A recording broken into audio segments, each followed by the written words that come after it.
comment vous allez transformer cette histoire par la suite et qu'est-ce que vous allez faire de ce titre? Vous allez aller vers où 2011, un coup de parmi vous de la constellation folie, d'activités? coup de folie en 2011. J'étais à l'école et là, un photographe avec qui j'avais fait le bouquin de Gagnère, qui s'appelle Peter Lippmann, qui est un grand photographe, pas que de food, qui est un grand photographe, me dit, écoute, j'ai un ami qui ouvre un restaurant rue de Seine, il vient de racheter un fonds de commerce, c'est la cata, ils ont pris un truc énorme, mais il leur faut un cuisinier là.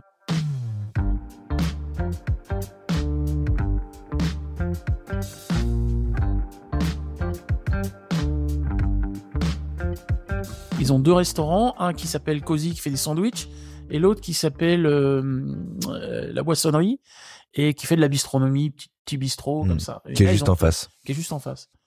Et là, vous allez ouvrir le restaurant que j'ai tellement aimé pendant tant d'années. Et là, je pars, je sais pas comment ça se fait, je dis banco quoi, je pars la fleur au fusil, je demande rien, juste l'idée de on y va quoi, on va faire un truc un peu fou, Et grosse rencontre avec 2 personnages hors du commun encore, Juan Sanchez et Drew Haré, des anglo-saxons, une autre façon de travailler complètement différente. Liberté dans l'exigence. Tu fais ce que tu veux, mais il faut que ça rapporte des sous. Ok, nous c'est le business, toi c'est la cuisine. Nous c'est le business, toi c'est la cuisine. Ouais. Juan c'est les vins, Drew c'est un peu l'organisation, c'est le Major Robertson avec une belle moustache, à la fois cool, mais quand même on garde les lignes de compte à la fin quoi. Ouais. Et personnellement, super rencontre, grosse claque aussi parce que je découvre une autre façon de travailler.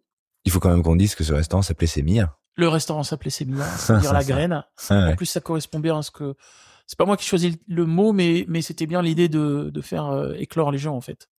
Et super équipe dès le départ. Et là, on enquille des services de fou. On démarre avec un menu à 24 € rue de Seine. Et là, très très dur. 2 mois très dur. Pas de clients. Et à un moment donné, en fait, les gens nous prenaient pas au sérieux parce que 24 €, c'était pas sérieux. Pour les auditeurs qui nous écoutent et qui ne connaîtraient pas Paris, rue de Seine, on est en plein quartier Saint-Germain. Voilà, il y a du monde, il y a une densité phénoménale, hallucinante, ouais. Et des loyers à la hauteur. Exactement. Donc, il vaut mieux pas. Vaut mieux pas se planter. Ouais. Et François-Régis Gaudry sur France Inter lance un truc. J'ai mangé de façon incroyable dans un restaurant. J'ai mangé un repas complet pour le prix d'une mauvaise choucroute boulevard Saint-Germain. Et là, en 2 semaines, le restaurant se remplit et il n'a pas désempli, en fait. Et on s'est bagarré et ça a été complètement fou. J'ai eu des équipes incroyables, beaucoup de gens de Ferrandi, évidemment. Ouais. J'étais. Mais il y a à ce micro, il y a des gens qui se revendiquent de passer avec vous. Voilà. Chez Sémilla et tout. Il y en a qui me citent pas, mais je sais pas, c'est pas l'objectif, mais qui sont passés à Sémilla. Un garçon que j'adore, qui était mon premier chef, qui a ouvert Ouréa à Marseille, Mathieu, qui est un type exceptionnel, que j'aime vraiment beaucoup, un vrai cuisinier, voilà. Et à Sémilla, j'ai toujours insisté sur cette idée de, on cuisine les gars, quoi. On n'est pas là juste pour remuer des casseroles, il faut cuisiner. Qu'est-ce qu'on cuisinait? Moi, je me souviens de voir des blanquettes à la carte, des choses comme ça. Alors des blanquettes, toujours avec un twist. Et oui. La blanquette avec un coulis un jus de petits pois au dernier moment dans la blanquette et des petits pois cuits à la minute dans une noisette de beurre pour qu'ils soient croquants, juteux, des cuissons très courtes, très maîtrisées, des choses classiques avec des twists et des choses complètement folles. Et surtout, tous les jours, le midi, les entrées étaient différentes. On arrivait à 9h dans la chambre froide et on faisait 3 petites entrées dans une assiette qui étaient tous les jours différentes. Ah ouais. C'était assez gonflé, ouais. C'était assez gonflé. Je choisissais les meilleurs produits. Tout était fait à la maison. Vraiment tout. Voilà, j'ai eu Pauline Séné, qui est maintenant... elle est chef Bistrot Paulbert, je crois, ou du côté du Paulbert. Je connais. Ah mais oui, Pauline... tout à fait. C'est le 52 Paulbert ou voilà, Pauline qui était chef de partie au Poisson. J'ai eu Manon Fleury qui était seconde cuisine. J'ai eu c'est Manon Fleury qui parlait à ce micro de. Voilà, Manon Negretti, extraordinaire, qui a été ma commise au MOF pendant mes entraînements, qui est une vraie chef, vraiment incroyable, enfin super cuisinière, qui a monté Bonotte. Voilà. Puis plein de gens. Malheureusement, je peux pas tous les citer, mais Mais j'ai des gens absolument extraordinaires. Très dense comme période quand même, très intensive. Très intensive, et puis surtout, alors, c'était aussi pour moi quelque chose de très important. Par rapport à mon expérience, l'esprit de Semiya, c'était pas de violence. Répartition, homme-femme, peu importe, homme, femme, blanc, bleu, vert, rouge, tout ce qu'on veut. Pas le sujet. C'était pas le sujet. On était là pour cuisiner. Pas de violence verbale, pas de violence physique. Et pourquoi ça vous paraissait important? Parce que vous l'aviez trop vu? Parce que j'avais trop subi, oui. Ouais. Subi? Oui, ben quand ma première, quand je parlais du Falstaff, voilà, C'était ça les crétins. les crétins et l'oppression, enfin, une espèce d'oppression morale perpétuelle. T'es bon à rien, tu sers à rien, t'es trop con. Et c'est à cause de ça, vous pensez que vous avez pris un chemin de traverse et que vous avez passé toutes ces années à faire de la cuisine, mais autrement? Probablement, c'est un métier extrêmement violent. Je n'ai jamais compris, je n'ai jamais accepté. On est là pour donner du plaisir aux gens, et on a du harcèlement moral, on a du harcèlement physique, on a parfois du harcèlement sexuel. Alors, c'était pas le cas quand j'étais plus jeune, parce qu'il y avait pas de filles en fait en cuisine, il y avait pas de femmes.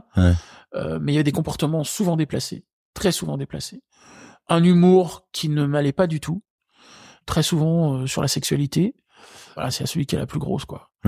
Et ça je déteste ça, parce que comme j'ai cette idée que on peut être un maître ouvrier, et que être ouvrier c'est pas forcément quelque chose de dégradant ou de nul. On se doit avoir une certaine conduite, tout simplement. Et la règle à Semiya, c'est on est, comme la règle de Solstice, on est au travail comme on est dans la vie. Merci, bonjour, au revoir, s'il vous plaît, pardon, excusez-moi. La politesse, c'est juste ce qui permet à tout le monde de vire mieux. Ensemble aussi. Ensemble. Et mieux. Et pourquoi on n'est pas poli en cuisine? Et pourquoi on est violent? Et pourquoi on est agressif? Il y a aucune justification pour moi. On sent que ça vous a touché, ce sujet, quand même. C'est un sujet qui me touche parce qu'il est redondant. C'est un serpent de mer qui réapparaît régulièrement. À chaque fois, on dit qu'on va faire des efforts, et c'est pas le cas. Est-ce que ce col bleu, blanc, rouge, il vous a pas permis justement de l'écraser un petit peu, ce serpent, dans les lieux que vous alliez ensuite fréquenter? Je pense que du coup, quand on arrive avec cette aura, de fait. Voilà, on a une parole qui porte un peu plus, et quand on dit non, c'est non. Et qu'à un moment donné... et ça vous a permis de revenir en cuisine en disant que ça allait se passer comme ça et pas autrement aussi, finalement. Exactement. C'est ça qui s'est joué. Et il y a peut-être des fois, j'ai pas fait attention à des gens avec qui je travaillais, et je m'en veux souvent. Et je me souviens de Gagnère, une fois, Pierre me disait toujours, quand il va dans des lieux où il y a des cuisiniers ou une cuisine, il essaye toujours de dire bonjour à tout le monde, en fait. Parce que sinon on passe pour le mec bêcheur qui fait pas attention aux gens. Et il a raison. Je veux dire, on se doit à un moment donné, en tant que chef, faire attention à tout le monde. Après, c'est pas facile dans ce métier, ou en tout cas dans la manière dont il était conçu et vécu jusque-là, jusqu'à il y a quelques années encore, de faire un filtre à la pression qu'on reçoit soi-même quand on est chef propriétaire. Il y a plein de pressions qui s'accumulent. Et donc, c'est parfois pas facile de retenir son stress. Et la tentation de le vider sur quelqu'un, je la défends pas. Elle est condamnable. Il faut pas que ça arrive. Mais je peux la comprendre. Elle existe. Moi, je l'ai vécu. Le moment où ça a été l'ouverture de Solstice, c'était extrêmement dur. L'ouverture de Solstice a été extrêmement dur. Qui va suivre Semiya, ça, pour le coup. Donc, parce que Semiya, ça va durer combien de temps? Semiya, 2012, fin 2011 la construction, 2012 tout début 2012 l'ouverture, jusqu'à 2022 pour moi, 2020. Et Solstice va s'enchaîner. Alors après Semiya, il y a eu Freddy's. Freddy's, juste à côté. Une petite boutique, voilà, qui s'appelait Mimi la Sardine, qui était une boutique entre la sandwicherie de Cozy et Semiya. Et Juan a dit, c'est trop bête, on peut pas laisser cet espace partir à quelqu'un d'autre. Comptoir tout en longueur. Et du coup, qui communiquait il a dit, au fond, on va avec faire Semiya. une espèce de hub entre Semiya. On était blindés à Semiya, on avait du monde partout, c'était très désagréable pour les gens qui mangeaient avec des clients qui attendaient dans leur dos et tout ça. Du coup, on allait attendre à Freddy's au comptoir. Et voilà. Et il dit, on va faire un comptoir, on va faire un hub où les gens vont attendre. Et c'est ce moment-là, moi, j'avais mes premières aventures au Japon, où j'ai monté un restaurant qui s'appelait Pirouette, le premier restaurant à Toranomon. Et je suis revenu en disant, moi, je veux absolument qu'on ait un grill japonais, je veux faire une izakaya française, izakaya parisienne. Je suis fasciné par les izakaya. À l'époque, on n'en parle pas. Hein. On n'en parlait pas. Mm. On n'en parlait pas. Il y en avait en France, mais on n'en parlait pas. Mm. Qu'est-ce qui me fascine dans une izakaya? La qualité de la nourriture, la convivialité et la rupture par rapport à l'axe du repas. On n'est pas entrée, plat, dessert. On fait ce qu'on veut. On commande ce qu'on veut. On mange tout seul. On parle à son voisin ou pas. On partage ou pas. Oui, puis il y a un lien aussi avec celui qui fait qui est très différent. Et il y a un lien avec la personne qui cuisine, qui est devant vous, en frontal, d'accord, qui vous regarde. Ça change quand même beaucoup de choses. L'izakaya, l'ambiance, j'adore. Vraiment, à Tokyo, je suis fan absolu. Et je dis à Erwan, j'aimerais tellement qu'on monte une izakaya. On peut pas juste donner à boire aux gens. On va leur donner à manger. Toujours ce flegme anglo-saxon, bah vas-y, hein, propose quelque chose. Là, je ramène un grill Binchotan du Japon, truc qui pèse 2 tonnes, avec le charbon qui va bien, Binchotan. Et j'avais appris entre-temps la technique au Japon, la façon de griller à la japonaise sur des aiguilles, parce que j'ai toujours cette curiosité, cette envie d'apprendre. Et on commence à griller des trucs au Binchotan, et là, carton absolu, quoi. Ouais. Alors le problème de Freddy, si je puis me permettre, que vous aviez peut-être pas vu venir, c'est que pour l'avoir vécu plusieurs fois, au final, on allait parfois chez Freddy's pour Freddy's. Alors au départ, c'était voilà, exactement. Et ça, je l'ai vu après. On était parti pour patienter, mais au final, parfois, on se disait juste, bah tiens, est-ce qu'on irait pas chez Freddy's tout simplement? Non, mais des trucs drôles. Par exemple, on dit bon, ouais, ok, c'est un lieu de passage, on va faire un petit grignotage et puis à boire. Et non, ça s'installait. Et il y avait pas de siège. Et au bout de 2 semaines, les clients n'arrêtaient pas de se plaindre. Ils disaient mais c'est trop bon, mais nous on peut pas manger debout, quoi. On part dardard avec Juan, ramener des sièges, des tabourets hauts, des tabourets hauts pour pouvoir coller au truc. Et là, les gens s'installent. On avait dit non, mais alors, pas de dessert. Les gens, ils sont juste là. On va les basculer soit sur Semiya, soit sur Fiche, la boissonnerie. Ils sont pas là pour avoir un dessert. Les gens nous disent, mais attends, c'est sympa. Moi, je viens avec ma copine ou pas, ou moi, j'adore les desserts. Je veux un dessert. Ce qui n'était pas prévu. Et bing, je mets 3 desserts à la carte. Et la salle d'attente est devenue un restaurant à part entière. Et la salle d'attente est devenue un restaurant. On faisait pas de café, on n'a pas prévu d'emplacement pour la machine à café. Et du coup, le midi, les gens nous disaient, attends, vous êtes sympa. Moi, j'adore venir manger là, mais il me faut un café parce que je veux pas aller prendre un café au coin de la rue. Et donc, on allait chercher les cafés à Semiya. Il y a toujours pas de machine à café à Freddy's.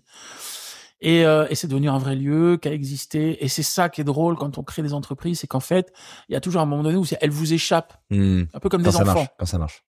Oui, quand ça marche. Oui, quand ça marche. Oui, c'est vrai. Ça, c'est la belle histoire quand ça nous échappe en général. Oui, mais bon, c'était un peu le cas de Semiya. Hein. Semiya nous a un peu échappé aussi. Hein. On était parti à 24 €. Et puis en fait, aujourd'hui, enfin, on est monté très vite. On s'est calé sur un prix où on pouvait. On a trouvé un équilibre économique qui était un peu plus que 24 €, mais qui restait raisonnable. On a commencé à faire des plats partagés. À l'époque, il y en avait pas. Je faisais des demi-portions, je faisais le même plat décliné en petit ou en grand. On a essayé des brunchs, on a essayé plein de trucs. Hein. Ça aussi, c'est ce côté anglo-saxon, on n'est pas fixé sur... Il n'y a pas de dogme. Hein. L'important, c'est de trouver un modèle économique. Donc, et Freddy's, super modèle économique, gros carton. Et puis à un moment donné, j'ai dit mes associés, ben voilà, j'aimerais bien qu'on monte un gastro parce que c'était génial. On a un bar à manger, on a de la bistronomie top, il y a les sandwichs de Drew à Cozy. Ça serait chouette moi j'ai envie d'aller vers un étoilé. Ça me plairait quoi. Ça serait un peu l'aboutissement du parcours. Bon, ils ont pas suivi, c'était pas leur truc, c'est pas leur type de cuisine, c'est pas là qu'ils avaient envie d'aller. Voilà. Et du coup, vous êtes parti en solitaire. Et je suis parti en solitaire avec ma femme qui m'a rejoint, qui a fermé son restaurant à Séoul, puisqu'entre-temps, j'avais aussi un restaurant à Séoul avec elle, qui s'appelait Panis. Elle a vendu le restaurant à Séoul pour monter Solstice avec nous. Enfin, avec moi, en l'occurrence, tous les deux. Non, mais c'est très périlleux, non? Ah, c'était hyper fou. Je crois que je sais pas si je l'en ferai aujourd'hui. Surtout que, super timing, achat en 2018, 1 an de travaux. On ouvre juin 2019.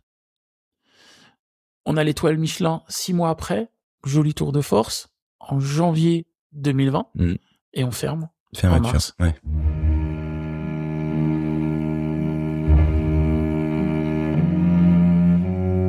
Comment on tient là? Vous êtes où? Vous êtes confinés? Vous regardez les choses passer? Vous vous dites comment on va faire? On ouvre les rideaux. On n'a pas le droit d'aller plus loin que le Panthéon, juste faire le tour de la rue. On sait pas en fait. Au départ, on sait pas du tout. Au départ. Et vous dites quoi? Ça va? Comment vous allez le gérer? Du coup, ça va passer? On va rouvrir ou vous allez vous mouvoir pendant ce temps-là? Au départ, moi, je croyais que c'était un mois, quoi. Ça. Quand on m'appelle un samedi soir, on me dit, écoute, passe pas tes commandes. On était complet pour la semaine suivante. Il me dit, écoute, passe pas tes commandes. On travaillait à fond, on venait d'avoir l'étoile. On travaillait mais à fond. Ouais. Il me dit, passe pas tes commandes, on va fermer. Je lui dis, non, tu rigoles. Il me dit, non, passe pas de commandes, on va fermer pour une durée indéterminée. Ouais. Moi, je pensais que c'était à moi. Je dis, ok, c'est à moi, quoi. Ah, j'ai dû garder des terrines dans la chambre froide. J'avais des macérations, des trucs. J'ai tout gardé. Ouais. En fait, non, ça a duré super longtemps. Et puis, j'étais quand même un peu...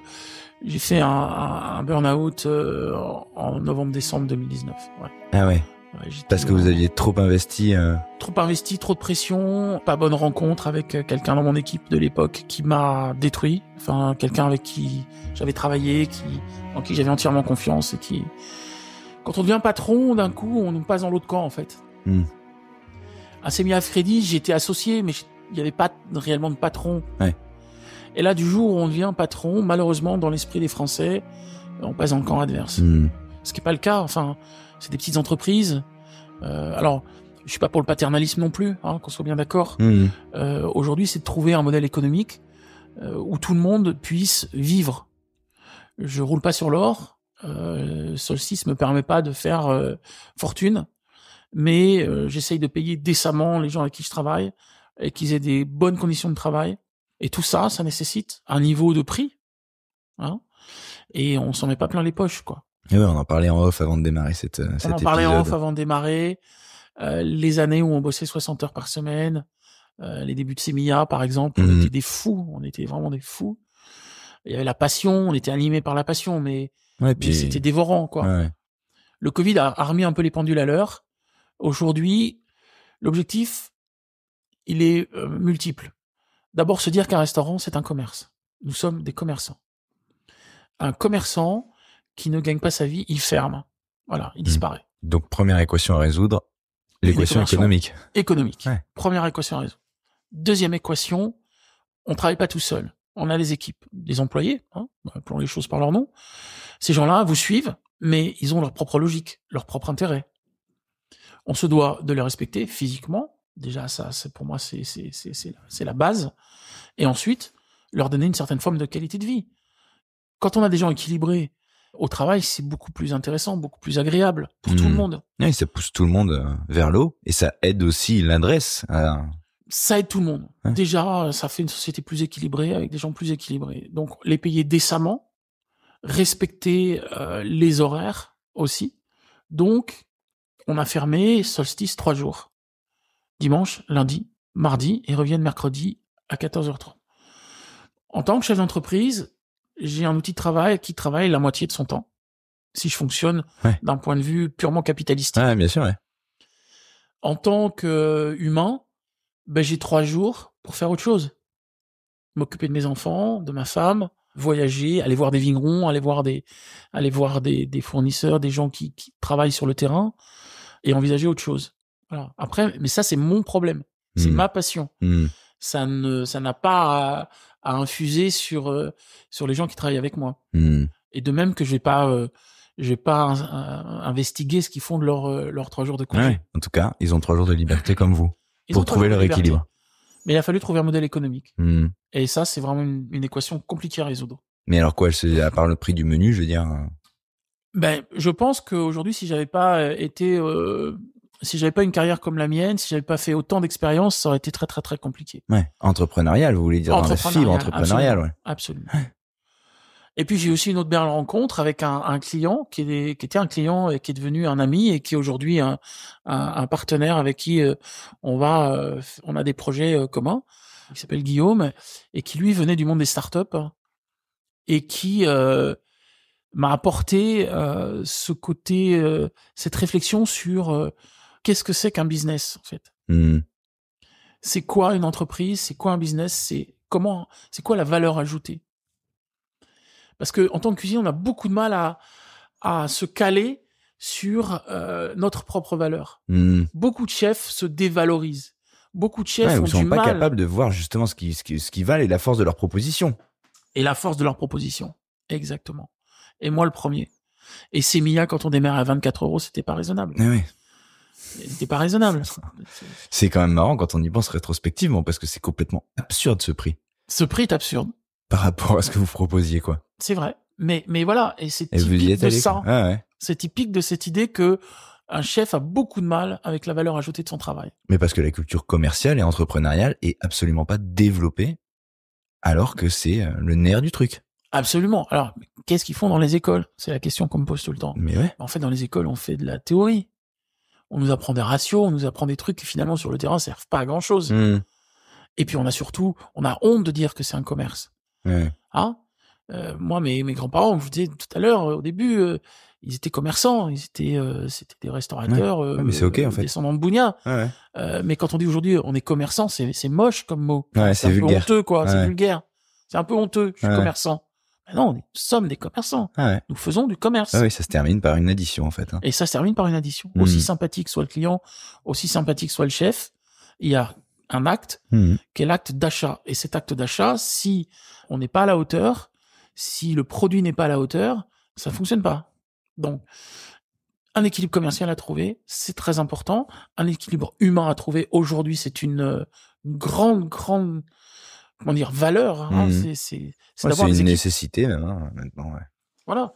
Et du coup, rétrospectivement, je me suis installé beaucoup trop jeune. À 22 ans, on n'a pas assez connaissances. On n'a pas assez tourné, on n'a pas assez baroudé.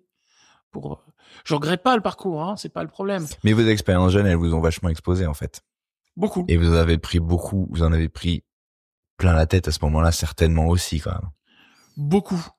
Mais c'est un métier, il faut être assez costaud, physiquement, déjà. Hein. Et puis il y a ça aussi avec le temps. Il y a le physique. C'est un métier, alors on fait pas partie des métiers dits à pénibilité, mais quand même, on pourrait. Hein, on pourrait. Ah bah n'importe qui fait un service, peut comprendre ce que service, ça... et puis on mange beaucoup, on goûte beaucoup. On est très tenté par ce qui est en cuisine. Ouais. Donc il faut s'entretenir, il faut faire du sport. Donc je parlais tout à l'heure de Guillaume Castellane, c'était donc ce client qui est devenu un ami. Et en fait, aujourd'hui, il représente un peu le coach. Et j'écoutais une émission il y a pas longtemps, parce que je suis toujours, je phosphore toujours, j'écoute et je lis beaucoup de choses sur cette idée que les patrons français ont beaucoup de mal à se faire coacher. Alors qu'en fait, à tous les niveaux d'ailleurs. C'est pas parce qu'on est en haut qu'on est le patron de la boîte qu'il faut pas se faire coacher. Et c'est justement parce qu'on est en haut, moi j'en parle souvent, parce qu'on vient me voir pour du média training, moi en l'occurrence. Et c'est vrai que c'est en France quelque chose qui est pas assez répandu. Et moi je leur dis souvent, plus vous avez des responsabilités, plus vous devez justement d'accroître votre performance sur ces terrains-là. Donc plus on est en haut, plus il faut se former en fait. Et le coach, pour moi, c'est un miroir. C'est-à-dire, c'est la personne qui va vous renvoyer vos propres contradictions, vos propres points faibles, points forts, vos doutes. Qui va vous mettre face à vous-même, en fait, comme vous le disiez, vis-à-vis d'un concours. Exactement. Exactement. Et je pense que cette rencontre a été très importante pour moi dans le développement de Solstice aujourd'hui et dans les développements futurs. De manager ça comme un business, comme une start-up. Ouais. Mais c'est adopter un logiciel, avoir un état d'esprit qui prend ça en compte. Avoir un état d'esprit, processer, se dire que chaque humain a de la valeur, que la valeur humaine, c'est ce qu'il y a de plus cher, que il y a des robots. Alors les gens disent oui, robotiser les cuisines. Mais attendez, aujourd'hui on a des fours incroyables. On a il faut en profiter. Des mixeurs, on a et c'est du confort pour les équipes. On a du Pacojet, on a du Thermomix. C'est quoi ça? Ce sont des robots. Et c'est du confort en fait, de travail. C'est du confort et c'est surtout remettre dans l'humain sa vraie valeur. Je veux dire, on en parlait aussi off, faire passer une farce de poisson au tamis pendant des heures, est-ce que ça a du sens aujourd'hui? Savoir le faire, c'est une chose. Si on a un robot qui fait ça à la place, on va gagner du temps humain. C'est ce qu'il y a de plus cher. Le temps, c'est ce qu'il y a de plus cher. Le temps passé, le temps de l'artisan, c'est ce qu'il y a de plus cher. Et ce qu'on vend à nos clients, c'est le temps de l'artisan. C'est ça qu'on vend. On vend l'expérience. Mais l'expérience, elle est le temps de l'artisan. Ouais, c'est le fruit de ça. Quand vous achetez un sac Birkin, vous achetez une marque, vous achetez le temps de l'artisan. C'est très cher, un sac Hermès. C'est très, très cher. C'est parfois, on pourrait imaginer presque indécent en termes de prix. Mais c'est 6 mois, 1 an de travail pour un artisan. Ça coûte combien un artisan? Un repas, c'est, 150, 200 euros chez nous. C'est quoi le temps qu'on a passé pour fabriquer ça? C'est ça le truc. Alors, pareil, on peut paraître indécent parfois, pour certaines personnes qui n'y ont pas accès, probablement. Et j'aimerais bien pouvoir cuisiner moins cher. Mais ce serait pas la même chose. Ce serait pas ces produits, ce serait pas ça. Il faut que je tire sur mon personnel, il faut que je tire sur les produits que j'utilise. C'est plus le même restaurant. Il faut que je mente. Oui, si vous voulez maintenir l'illusion, oui. Sinon, vous faites autre chose. Et là, on arrive à un moment clé dans l'histoire de la restauration. C'est la fin de la parenthèse enchantée pour les chefs propriétaires. Plus que jamais, il faut savoir compter. Plus que jamais. Plus que jamais, il faut être en ressources humaines très pointues. Parce que les gens que nous avons sont des gens qui ne veulent plus travailler comme avant, qui ont d'autres idées de la vie, tout simplement, d'autres conceptions. Et puis surtout qui ont pris qui ont aujourd'hui la capacité et la donne de dire non. Alors ils ont la donne de dire non. Ouais. Et puis ils flairent bien les ficelles aussi. La passion du métier. Petit gars, t'es passionné ou t'es pas passionné par la cuisine. Tout ça, oui, on peut être passionné par la cuisine, mais on n'a pas envie de passer. Et c'est peut-être aussi le parcours que j'ai eu est assez, alors j'aime pas trop le terme, mais disruptif, n'est-ce pas? Mais en tout cas, très très dans les marges pour cette raison aussi. C'est-à-dire, moi j'adore la cuisine plus que jamais, mais je n'aime pas la restauration telle que je l'ai pratiquée à mes débuts. Voilà. Vous allez finir par être coach. Vous l'aviez pas encore ce truc-là. Vous allez voir qu'après cet épisode. J'ai coaché quelques personnes. Mais là, vous pouvez ouvrir une nouvelle activité si vous voulez, avec des restaurateurs qui vont sonner à votre porte. Ding dong. Explique-moi. Voilà. Non, écoutez, je sais pas. Après, c'est toujours de notre métier aussi, c'est de pas être donneur de leçons. Ça, c'est quelque chose qui m'a toujours. Mais vous cherchez. Donc à un moment, à force de chercher, vous acquérez du savoir, vous expérimentez des choses. Donc ça. J'ai trouvé des trucs. Je les partage. Comme les recettes. Les recettes, elles appartiennent à personne. Personne n'a rien inventé. C'est Pierre, c'est Gagnère, la première fois qu'il m'a dit ça. Il m'a dit, moi, les recettes, elles appartiennent à personne. Je prends une recette, je l'amène quelque part, un peu plus loin. Et quelqu'un viendra un chef, prendra ma recette et l'emmènera encore un peu plus loin. Et ainsi de suite. Ça fait la force de la cuisine française. C'est que les livres sont ouverts. En cuisine chinoise, si vous voulez apprendre une recette, compliqué, parce que jamais personne vous donne une recette. On la donne à son fils ou à son disciple. Les autres, miettes. Chacun cuisine dans son coin. Pourquoi la cuisine française s'est autant développée? Elle s'est développée par la transmission. Voilà. Donc ça, c'est important aussi de jamais donneur de leçons. Ça, c'est tellement important. J'ai trop peur de ça, en fait. Je peux dire, je donne des trucs facilement. Je garde rien pour moi. Mais pas donner des leçons. Ça, c'est sûr. C'est dur d'être chef, Ça, c'est compliqué. J'ai l'impression. Mais vous en sortez pas mal. Merci beaucoup, en tout cas. Merci à vous.